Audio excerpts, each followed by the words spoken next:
આકાશી આફતથી દાંતીવાડાના ખેડૂતો બરબાદ। 2 દિવસના વરસાદથી 4 મહિનાની મહેનત પાણીમાં। બાજરી, મગફળી સહિતના પાકમાં ભારે નુકસાની। ઘાસચારો પલળતા પશુઓનો નિભાવ કરવો પણ મુશ્કેલ।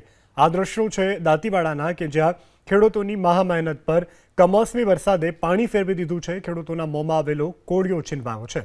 વિવિધ ખેતી પાકો જેવા કે બાજરી, મગફળી સહિતના પાકમાં ભારે નુકસાન થયું છે।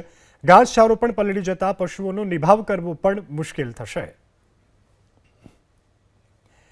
ખેતીને થયેલા નુકસાનની મંત્રીઓની મુલાકાત મુદ્દે શરૂ થઈ રાજનીતિ। ગમબૂટ પહેરી મંત્રી પ્રદ્યુમ્ન વાજાએ ફોટોગ્રાફી કરાવ્યાનો કોંગ્રેસનો આરોપ।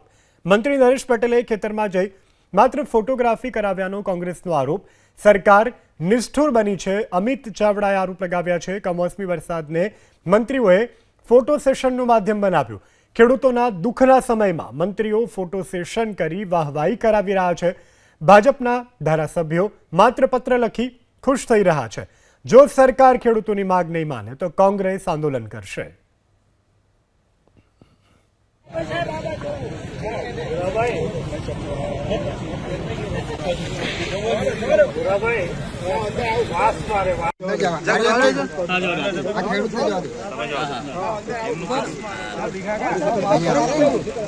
એક બાજુ ખેડૂત ચોધાર આંસુએ રડી રહ્યો છે, એના ભવિષ્યની ચિંતા છે, આત્મહત્યા કરવી પડે એવા દિવસો આવ્યા છે, ને બીજી બાજુ ભાજપના મંત્રીઓ જે હમણાં જ નવા બન્યા છે એમને ફોટો સેશન સૂઝે છે, એમને મજાક લાગે છે, એ તાઇફા કરતા હોય, ઉત્સવો કરતા હોય, જાણે આ કમોસમી વરસાદ થયો એ ફોટો સેશનનું એક માધ્યમ હોય એવી રીતે વર્તી રહ્યા છે। સરકાર બિલકુલ નિષ્ઠુર છે, અસંવેદનશીલ છે, અને મંત્રીઓ જાણે આ દુઃખના સમયમાં ખેડૂતોની વારે થવું જોઈએ, એમના માટે સ્પેશિયલ પેકેજ આપવું જોઈએ, એમની આખા વર્ષનું ધિરાણ માફ કરવું જોઈએ, એમના માટે પાક વીમા યોજના લાવવી જોઈએ। એના બદલે ફક્ત ફોટો સેશન કરાવીને વાહવાહી મેળવવાનો પ્રયત્ન કરે છે। મંત્રીઓના ફોટો શૂટના કોંગ્રેસના આરોપ પર ભાજપની પ્રતિક્રિયા। ભાજપ નેતા હિતેન્દ્ર પટેલે કોંગ્રેસના આરોપને ફગાવ્યા।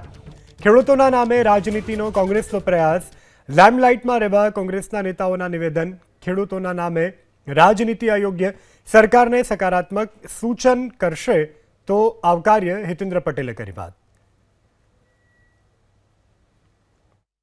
આવી ગંભીર પરિસ્થિતિમાં ખેડૂતોના મોંનો કોળિયો રોડાઈ ગયો છે, એવી સ્થિતિમાં પણ પ્રતિપક્ષના લોકો કિસાનો નામે રાજનીતિ કરવાનો પ્રયાસ કરે છે।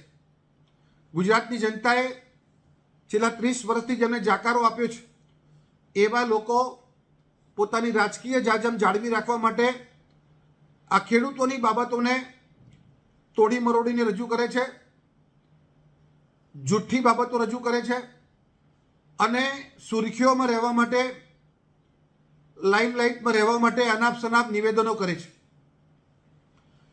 મારી વિનંતી છે કે રાજનીતિ કરવા માટેના અનેક પ્લેટફોર્મ છે। રાજ્યના અવિરત ચાલતા વિકાસમાં સારા સજેશનો કરીને ક્યાંક અમારી ભૂલ થઈ હોય તો એના માટે કાન પકડવાની પણ આપણને છૂટ છે, પણ કમસે કમ ખેડૂત જ્યારે બાપડો બિચારો બની ગયો છે આ વરસાદને કારણે, એવા સંજોગોમાં રાજનીતિ કરવાને બદલે, ખેડૂતોને ભ્રમમાં નાખવાને બદલે, ટોળાશાહી કરવાને બદલે સાચ અર્થમાં વિસ્તારમાં જઈ અને પરિસ્થિતિનું આકલન કરી અને રાજ્ય સરકારને એના સૂચનો કરવા માટે આહ્વાન કરું છું।